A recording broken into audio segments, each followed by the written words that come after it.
Om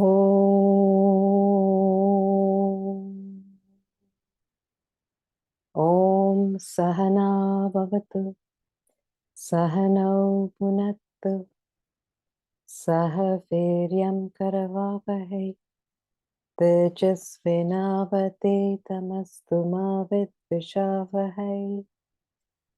Om Shanti Shanti Shanti.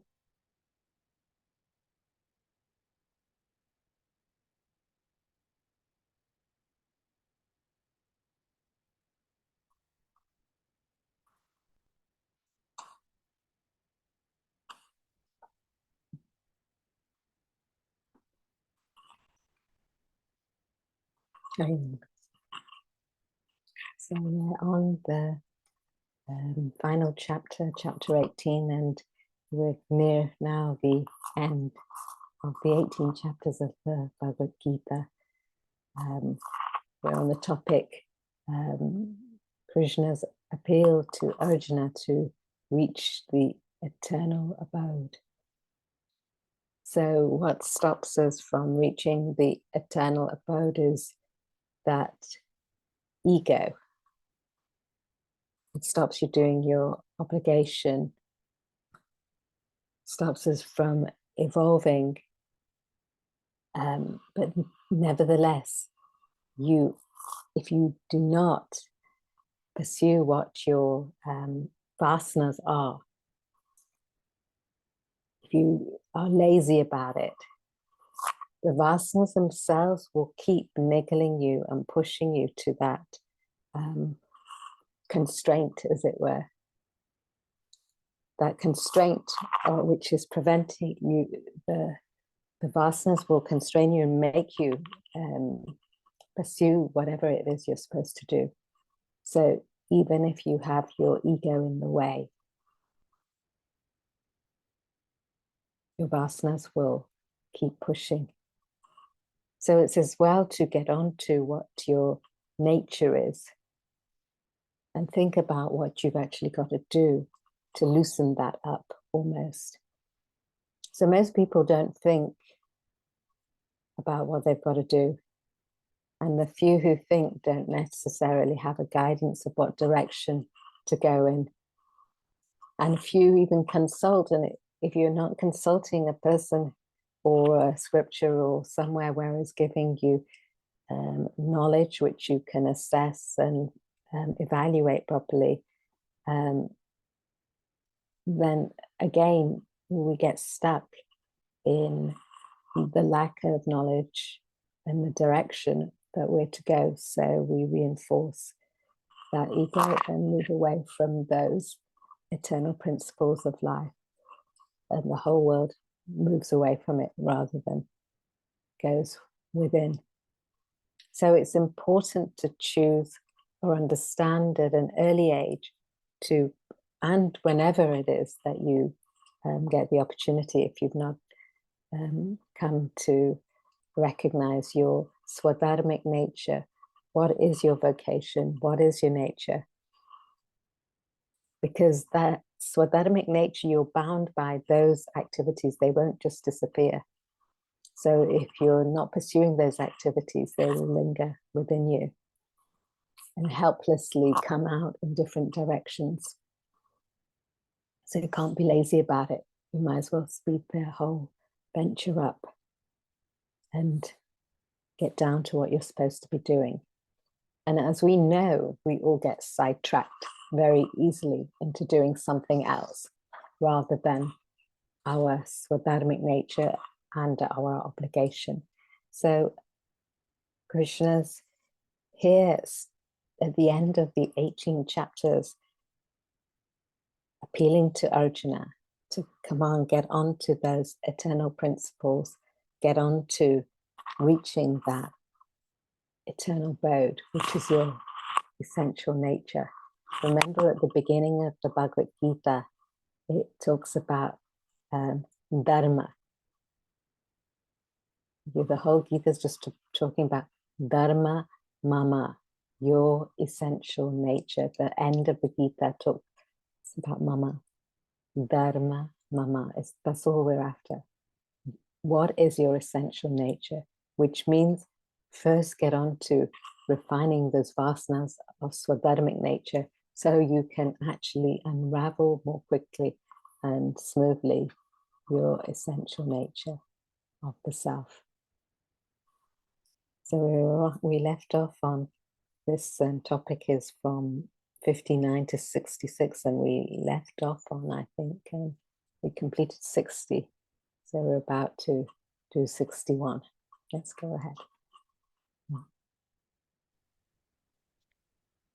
ईश्वरः सर्वभूतानां हृदेशे अर्जुन स्थितत्ति भ्रामयन् सर्वभूतानि यन्त्रारूढानि मायया. Isha, if you could read the rest. Okay. Verse 61.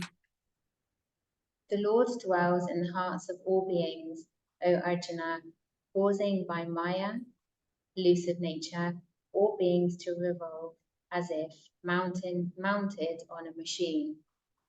So this word Ishvara means Lord, the self, that God within. So dwelling in the hearts of all beings, it's like saying that in all gadgets that we use, electricity dwells in all of them. So it could be a fridge or it could be a heater. They're diametrically opposed to each other in what they produce, but it's electricity which enables it. So that electricity is somewhat elusive. We don't see that per se. And to somebody who doesn't understand what electricity is, we might point it out in that it's making that function, that gadget function. It's the light in the light bulb, but it still doesn't tell us. It just gives us pointers to perhaps what it could be about. So it's a little bit elusive in that sense, but it's saying here, in the core of each one of us, individually and collectively, dwells this truth, this self, this Ishvara. So what it's saying is that in our vasanas, thoughts, desires, and actions, that self, that pure consciousness, in actual fact, produces those vasanas from the non-apprehension, causes that misapprehension of the world. So you're here. So consciousness plus the individual vasanas gives us an individual. So consciousness at the total universe, as it were, functions everywhere at the macro and microcosmic level. So we don't comprehend that, just as in the book it gives us an example, which we'll look at just now, of a puppet show. Like the child doesn't comprehend, once it gets involved into the show per se, it doesn't see. If you have a puppet show, a Punch and Judy show, or it might be in India, you might have a Ramayana going on or something else, but whatever the characters that you get engrossed in looking at, or the play of things, you don't see the strings above. There's a curtain there. You don't see above, and you're not supposed to in the play. The children don't see that.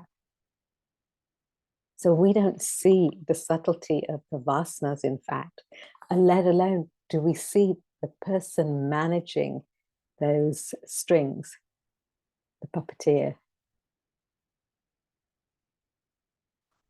We just see the play going on. So we're enamored by the puppet show, the children are, and so are we involved in the world. We're enamored by the world. So few think and actually understand our vasanas are driving our body, mind, and intellect to act. So we see the strings to some degree if we examine it, but we don't actually necessarily see beyond that. But the wise person on the pursuit of the eternal abode gains a perception and recognize that there's something more universal going on. There's an inquiry, there's a wonderment, there's a want to explore something else is going on. As the self pervades,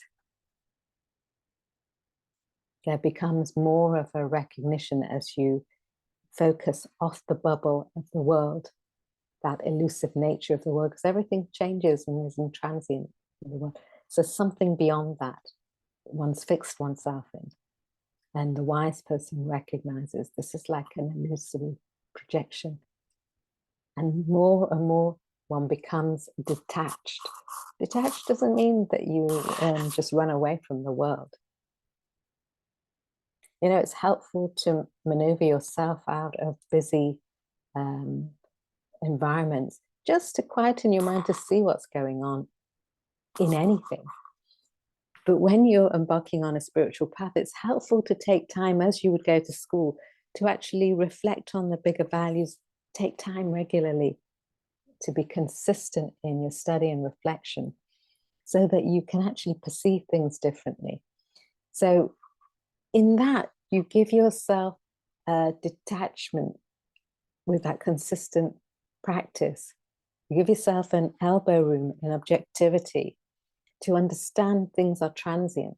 And the more you can tap into that, the more you perceive that this whole thing is an illusory projection.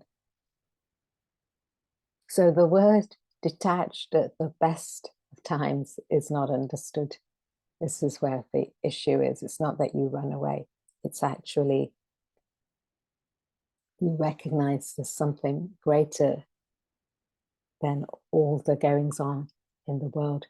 So you've fixed yourself on something universal, but more nitty-gritty things going on in the everyday, you've got an elbow room from. You've got to focus on somewhere bigger. So you recognize this is like a play and you're the actor on the stage. You play your role. You recognize the self which you're after is beyond all these transients.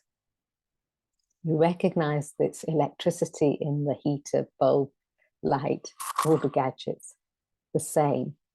And you recognize the different manifestations. It's much harder to recognize that all individuals have got the self within them, and it's just different manifestations. We get caught up with the emotions, we get caught up with the ideas, the thoughts, the rights, the wrongs. But to step back and recognize it's just a play of cause and effect, and we're after something beyond that. So you can take it for whatever it is, but if you want to maneuver yourself, the Lord dwells in the hearts of all beings, Arjuna. It's to understand that everything is transient, an illusory projection, and one has got to put in the efforts to get out of that illusion. Let's read it.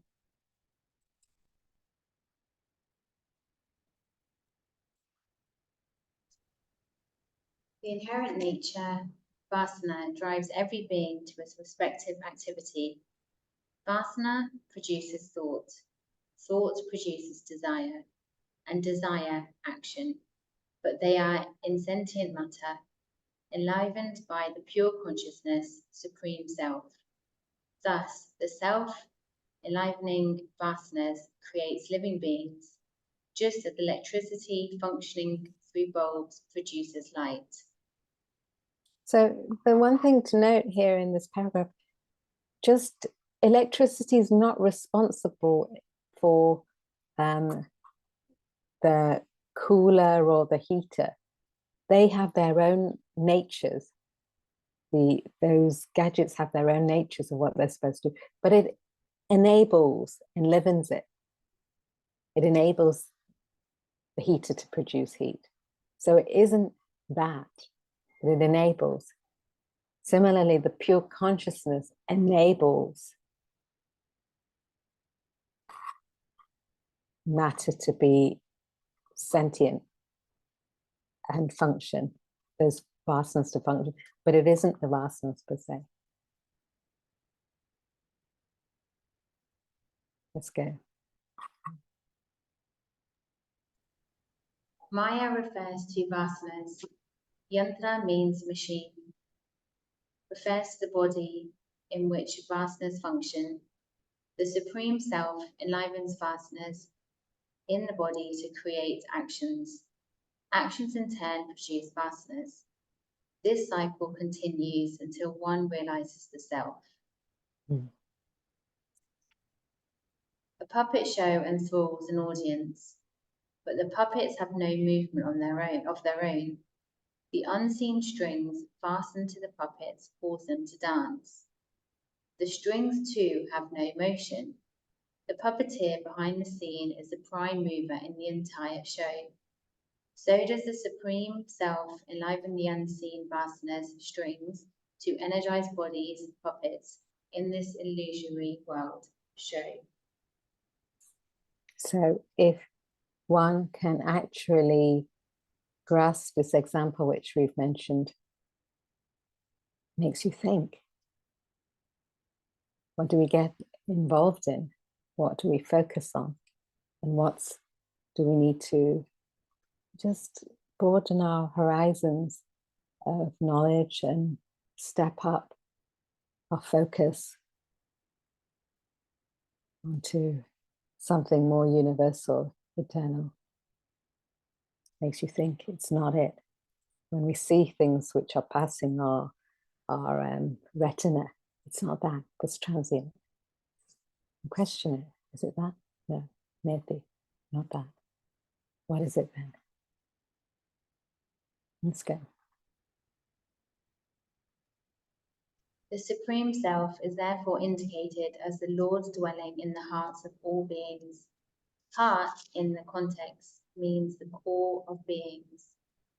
Like the heart of the city, heart of the problem, thus, in the heart of all beings lies the Self, Atman, Atma.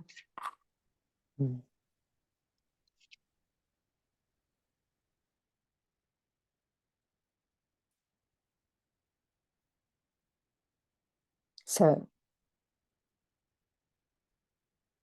that constant thinking can make it so. Thinking, when your thought, your desire, your actions directed, when your vasana comes up, thought, desire, actions directed towards that universal self, which means essentially selfless activities with no motive or no interest, which is more or less impossible to do. But you can start with unselfish activities, not doing things for oneself, doing things not for just your family. Start with your community, the society. Mentally get that attitude of how can you serve till you get to humanity, then all creatures, your universe. Understand what your obligation is. It's just to do that and nothing else. Slowly, the thought is fixed on the self.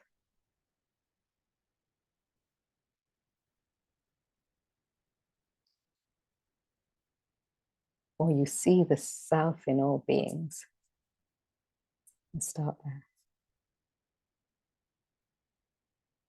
Can't hold the thought within. See it outwardly in all.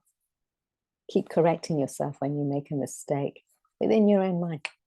I looked at their negative traits rather than what's underlying it. Keep assessing yourself. consistency of purpose, that study, that reflection. Let's go. 62. तमेव शरणं गच्छ सर्वभावेन भारत तत्प्रसादात् परां शान्तिं स्थानं प्राप्स्यसि शाश्वतम्. Go again. Okay. Gently.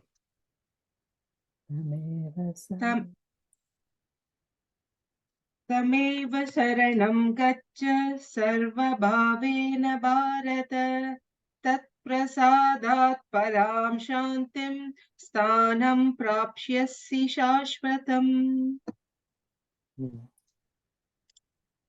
Tim, if you could read the rest. Verse 62. Seek refuge in him alone with all your being, O Bharata. By his grace you shall attain supreme peace, the eternal abode. So, seek refuge in him alone, in the self, in meaning the self, O Bharata. So whatever you seek in life, if you want to achieve anything in life, you've got to put in your whole efforts. You surrender to your ideal, your goal, and you've got to put in the efforts towards it to achieve anything. And it comes, as a matter of fact, if you're sincere. The problem is we lack that sincerity and application. So we're happier to be seeking that elusive, trying to get eternal peace in that elusive, transient world. But the thing is, we don't rest content until we achieve that self, that supreme peace, that eternal abode. So that nature that Guru last week asked the difference between Swabhava and Swadharma. So Swadharma, your nature, your activity, your vocation. Swabhava, that essence. So we're all after that essence. So we have that devotion to that essence, that sincerity, that surrender to something bigger, unknown to us right now. So to lead us in that direction. So we're in the 18th chapter, we've discussed Bhakti Yoga, we've discussed that devotion. That devotion to something on the same level is love. Devotion is indicative of something higher. So one surrenders to a higher ideal. Focus. Even if you don't surrender, perhaps, you understand. It's like not a blind surrender, what I'm trying to say. It's like you understand the whole scheme of things functioning meticulously, like an orchestra. So you understand and become acutely aware of your ignorance of what you don't know. So there's somewhat a wonderment, ascharya, of wow, what could it be? There's an inquiry. So there's an emotion which uplifts us. So we focus on the bigger, the more universal that we can, because we're after that eternal abode. And we won't rest content. Anything short of that, we won't rest content with that. So we've got to get onto it and search that. So it's a determination. All beings.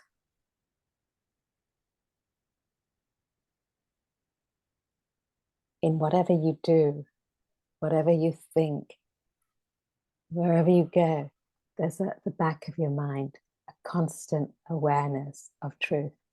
And in that sense, there's an identification. In a bhakti sense, in an emotional, devotional sense, if that's you're more of that slant, there's a feeling of gratitude and a wow of everything that you receive. As a jnani, there's an awareness of truth. You don't have to thank anybody as such, but there's an awareness of the truth. So you connect the dots up and you play your part to be a spoke in that wheel of life. There's a feeling. So your focus is always on getting to truth, that universality. So as one is not totally devoted to the truth, you get the knocks and shocks of life. You have to put up with that. But once you get it into your veins of what you're after, don't let it go. Whatever you do, enable yourself to be aware. Keep reassessing. When you get a knock and shock, assess why you got that knock and shock and move with it. Let it allow you to strive forward. Let's feed it. The Lord advises Arjuna to seek refuge in him in all ways, to surrender totally to the supreme self within. The self enlivens the organs of actions to act. The very same self enlivens the organs of perception to perceive, the mind to feel, the intellect to think. Krishna draws your attention to the self, without which you can neither act nor perceive, feel nor think. You must realize the role of this essential being in your life, that which vitalizes inert matter into scintillating life. So you can choose not to actually look at something which acknowledge something universal or a value, like we're positing the self here. You can choose not to do it, but it leaves you with a lack of identification at the very least with your fellow men. So even if you can't reach up to the self, something, at least identify with your fellow human beings or your neighbors or your surrounds, you know, if this is too lofty. But we're at the end here, the final chapter. So through your perceptions, through your emotions, your thoughts, acknowledge that scintillating truth that enlivens the matter layers. Enable yourself. I am Atman, Brahman, not this assemblage of matter, is the morning prayer. We have Prata Smarami. It's in the Atma Bodha, first couple of verses. We can reference it in our chat. I'm not this assemblage of matter. The universe is all part and parcel of me. So how can I harm anyone? It's like harming myself. So that identification, that oneness, is all coming from the same root. There's the prayer in the Upanishad, Om Purnamita Purnamitam Purnat Purnamutachite Purnasya Purnamadaya Purnamavashishyate. Anybody know what that means? You've all heard it. It's very, very common prayer. Everybody's heard it. But I don't know if everyone has heard it, and mostly all have heard it. What does it mean? It just talks about the wholeness. Whether you add, subtract, divide, or multiply, the wholeness always remains. So you come out of the whole, you go back to the whole is whole. It's ridiculous when you think about it. Then you think, how can I feel separate? So every identification of everybody, everything, every creature, everything is part of you. You're part of it. It doesn't become less or more with you, without you, whatever. It's whole. The universe is whole. So that frequency, we've got to raise ourselves to thinking, Purnamada. Instead, that prayer is chanted in the wedding and the funeral. What's the good of that? You know, or some vidhi, some puja that you have in the house at the beginning when you buy a new item, or on some occasion, to remind yourself you're whole. You can't be whole if you're thinking negative things and divisions all the time. There's something not quite right about that. Doesn't make sense. You can, you are, but you can't know it. The barrier's there in your own mind. It's not that you're not. It's like the barrier of the cloud is covering the sun. It doesn't mean the sun is not there. The sun is always there. But we perceive it's not there. So our lack of clarity, we see something else.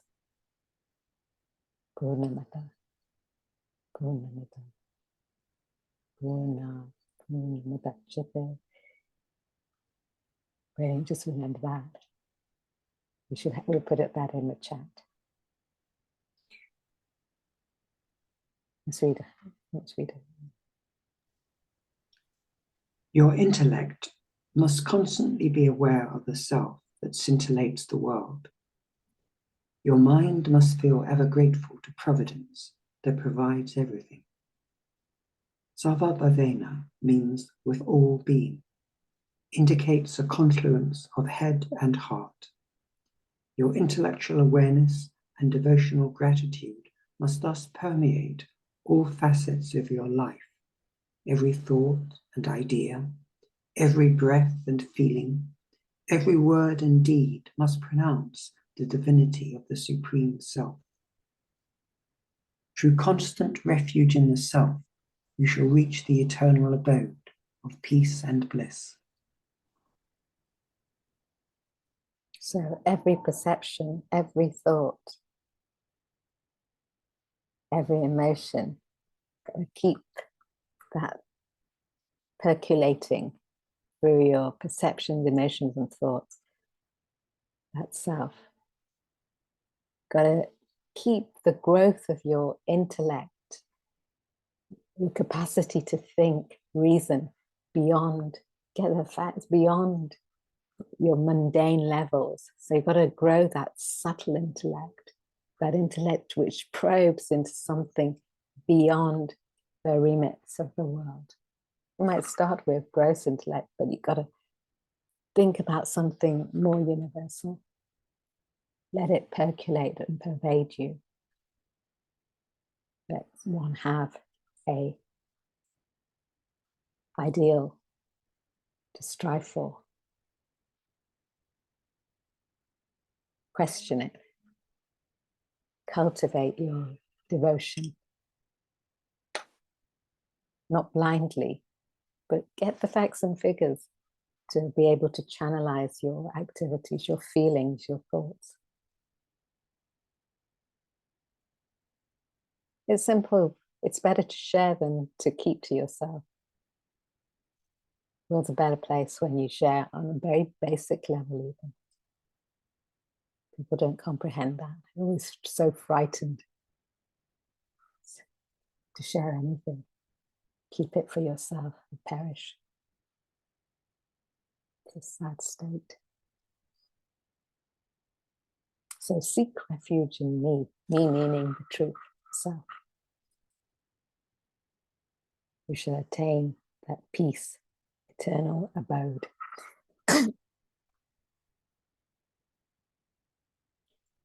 It's the knowledge as a jnani is to be a true jnani, you need to have emotion, devotion. You need to have feeling, identification. It's not you're cold-hearted. Sometimes people make that mistake. Just knowledge, cut and dry. No, but to be a true jnani, you've got to have a feeling with your thinking. Equally so, to blindly just have emotions flooding. To be a true bhakta takes stamina, and that stamina is backed by the rationale. It's not blind belief. Blind belief will take you so far, but you can easily be tripped up. Suddenly where your insecurities come in, you make a division. So you've got to have that thinking capacity, that intellect to back your emotions to be a bhakta. You've got to have that emotion, that feeling, that identification with one another, all creatures, your surrounds. It's part of me. How can I do it any harm? How can we raise it rather than suppress? That thinking gives you the backing to that emotion, and that emotion gives you the backing to the thinking of raising your thoughts to a universal value, jnani.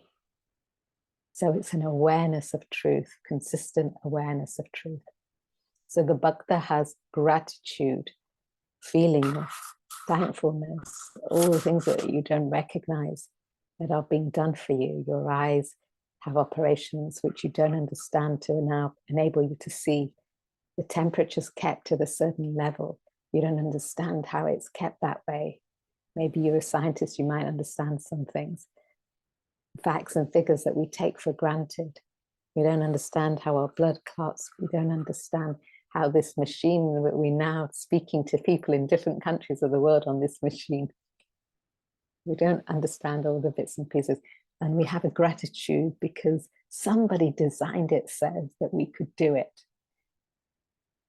Or something that we're not aware of, some unseen hand has enabled certain things to go on. We don't understand everything, so we have a gratitude, a feeling. When we comprehend the knowledge and digest it, we, as a jnani, you have not a gratitude in the sense of thank you, but it's an effervescing feeling within you, an awareness of an underlying truth, an underlying principle, divinity lying within everything. You're just a part of it.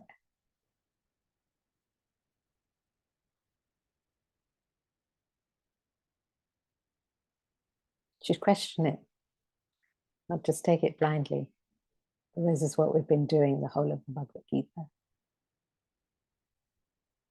So a confluence of mind and intellect enables you to, if you've got head and heart functioning, your heart's going along with your thinking, your emotions with your thoughts, it speeds the journey up and makes it smoother. It makes it human.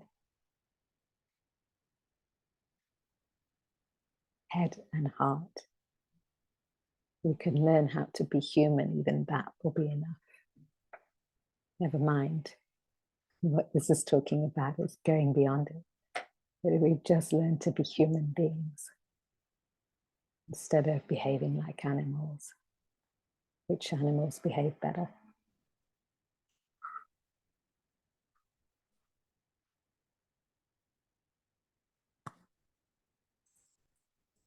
'63.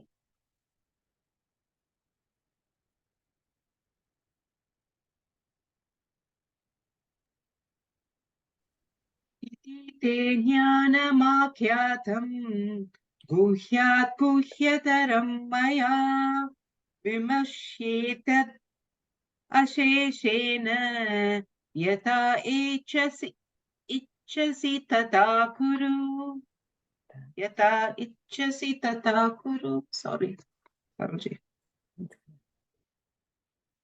Guru, if you could read the verse. Famous verse. Famous last verse, in fact. Yeah. Verse 63. Thus, knowledge most sacred has been declared to you by me. Having reflected on this fully, act as you will.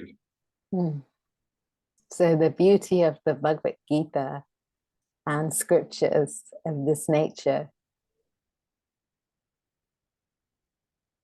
knowledge is never given, it's taken.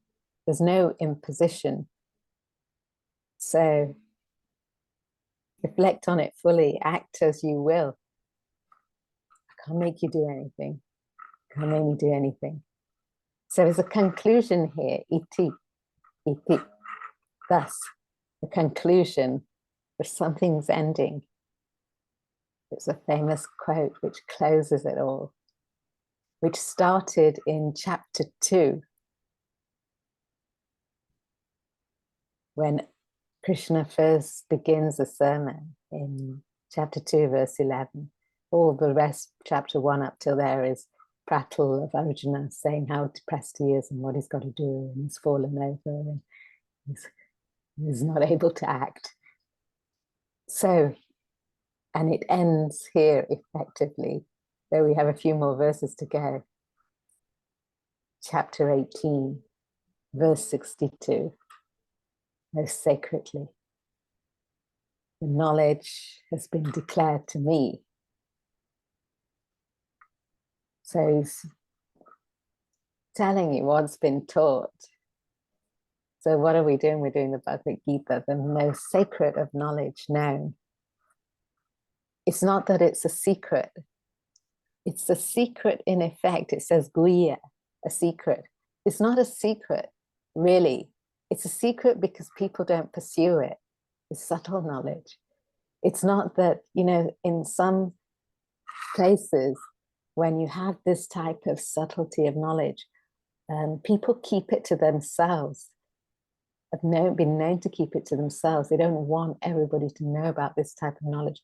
But here, it's directly telling you, no, these scriptures are not a secret. They're actually to be known to everybody. But if people don't take it up, then it's a secret. It's like as good as unknown. It's not that they don't want to tell you. It's accessible to everybody who wants it if you care to delve into it. So the famous quote here, the famous line here, Yata ishyati tata guru. It doesn't tell you what to do. You're free to do as you like. You've had the 18 chapters of the Gita, the philosophy, the knowledge of how to live your life, do whatever you want to do. It gives you a guide of how to go about it, but there's no imposition on the understanding. There's no need to impose the truth. It's there. Who seeks it gets it. Knowledge is never given, though we might be talking about it like here, but it's only taken. So to whatever capacity our own receptacle is to hear and to absorb and digest and reflect on it and make it your own, is to that capacity you can take. And the more one asks or explores or seeks adventures into delving into that truth, you gain. And if it's not your forte, as it were, you're preoccupied with other desires as such, you won't gain. But there's no imposition. Anything forced is never forceful. Religion doesn't go in if you impose it. In truth, there isn't religion in the truest sense hardly anywhere. And the best of things are often not known. The most refined of values, of objects, the more classical things become, the less people know about the classical music, values, the arts, the grosser things everybody has access to. Be it in the worldly things or something more universal, divine, more thinking. Even in our emotions, more depth of emotion, less it's expressed. You can't express, you can say I love you to somebody, it doesn't mean anything, but when you truly care about somebody, you don't express it. It's understood. It comes out different ways. Looking at the welfare of another. So the subtler something gets, the less expression there is. So if the world had this knowledge, it'd be in a different place. But you can't impose it. In fact, when we are letting people know about this knowledge, you can't say, impose it on people. But our job is definitely to let people know that it's available. But you can't say, you've got to. It's up to a person who's ready to pick it up. Just make it available, that's our job. So Krishna has given us the highest values to reflect upon. And it's understood, like any creative person needs space and freedom to cultivate that masterpiece. It's understood as an artist, to flourish, you need that realm of freedom, that space. So he's putting it. Now, I've told you all that is needed to be said. It's up to you what you do. This method or value of liberal evolving, this freedom, is not licentious. There's guidelines which you can take on board. It's cultivating your thinking. It's cultivating your rationale. It's not do whatever you want anywhere, whenever, and hope for the best wrapped up in your emotion. It's actually channelizing and cultivating your emotions to a refinement of something universality. It's not hinging on that licentiousness which has self-interest. So we all need traffic lights to guide us through the traffic. All that value, we need a manual for living. Whoever picks it up, be it from the Bhagavad Gita, be it from another text, a teacher, or one's own study and reflection of life, one has the capacity to do it that way. Take in those bigger values, reflect on them. Make them your own and act on them to evolve yourself. Let's read it. Iti means thus, indicates the end of a quotation. It covers the Lord's entire sermon, starting from chapter 2, verse 11, and concluding with the previous verse. Krishna declares it as the most secret knowledge, a knowledge none is familiar with, which great sages and saints have attained. The oft-quoted words, Yata Ichchasi Tatha Kuru, act as you please, appears herein. It establishes Krishna's liberal attitude in giving Arjuna the choice of action. A guru follows the principle of education that knowledge is taken, never given. Krishna imparted this knowledge when Arjuna completely surrendered and sought his help. Krishna now upholds the Vedantic tradition wherein knowledge is not imposed upon others. Reflect upon these truths, appeals Krishna, and act as you wish. Such an appeal reveals humility and liberality of a spiritual master. Spiritual development is an art, skill, technique. A seeker requires the freedom to develop his personality and not be confined by doctrine and dogma. What is forced is never forceful. The Guru merely imparts knowledge to his disciple, allows the disciple to grow with it. He needs that freedom for his growth, just as an artist or poet needs freedom to express art or poetry, without being conditioned by time and space. Krishna follows this tradition in allowing Arjuna to choose his course of action.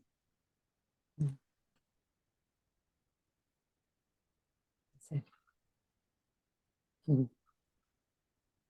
liberal, not stuffing it down your throat. Got to be liberal.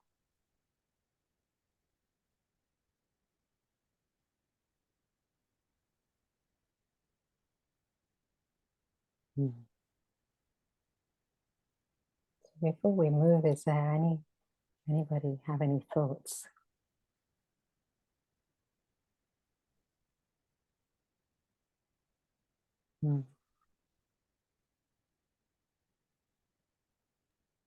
Just an anecdotal evidence, so to speak, Parulji, about verse 61, where he's talking about being in the heart of the human being. So, I mean, I just thought I'll share this with everyone. It's, you know, in Mahabharata, where Draupadi is being disrobed in the main court in front of all the elders and everybody. And she's asking for help, you know, so she's looking to Bhishma, the grandsire, and the Guru, Drona, and everybody in the court, and nobody's helping her. And then finally she starts calling Krishna's name in different forms. And even then, it takes a while, and before Krishna comes and he gives this, the mythology says that she takes his hand and the rope comes from his hand and covers so that she's not being embarrassed in front of all the men in the court. And then later, Draupadi asks Krishna, what took you so long? Why did you come so late? And Krishna says, well, it's not my fault, it's your fault, because you called everybody around yourself, and then you called me all different names. So I was somewhere else, and it took me some time. Had you said Hridaya Nivasa means one who lives in the heart, I would have instantly come. So, I mean, they tell the story to say, like, look nowhere else, look within, and he's within you. And I just thought, I got reminded of that story when we were reading verse 61. He's within you. You don't have to go anywhere else. It's very simple. You don't need any grandeur or anything to seek the self. To keep your focus within. Yeah. Incidentally, for anybody who doesn't know, Draupadi is the wife of the Pandavas, 5 brothers. So she was being derobed, and nobody could do anything in the court. Nobody can do anything to help you on your spiritual evolution but yourself.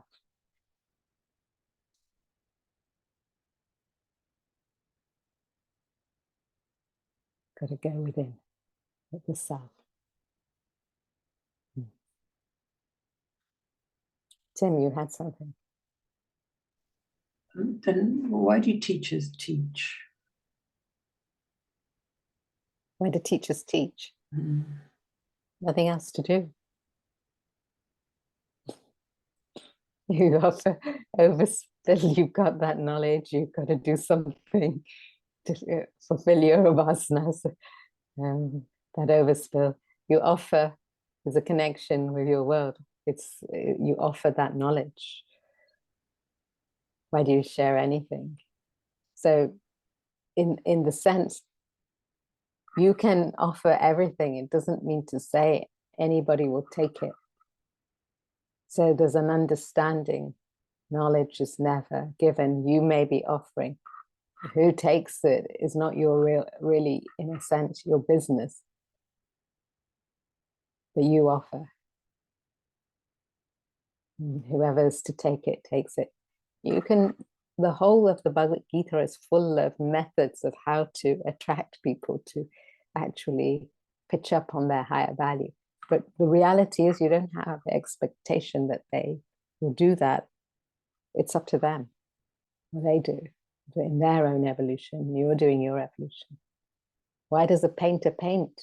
It's a vasana. Why does an accountant do the books? That's their vasana. Why does an engineer do engineering? Why you have certain tendencies, that's what you do. Why does somebody speak? Because you can't keep their mouth shut. Can't keep my mouth shut to do something. Doesn't mean that anybody will take it. It's not my business. So there's an understanding. You do what you have to do.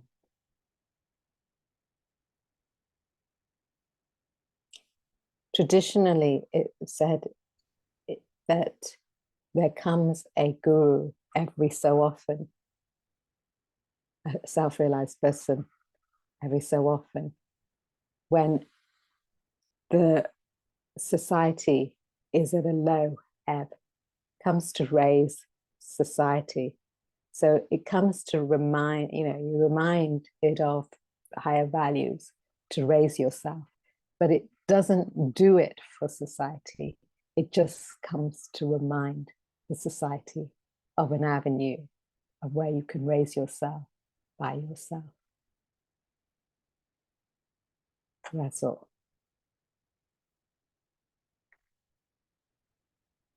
Because many people might have many motives of why they do what they do, but the idea is that.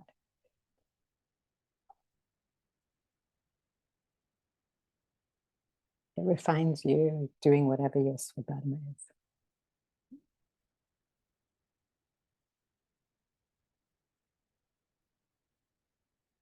Mm-hmm. Yeah. Thank you.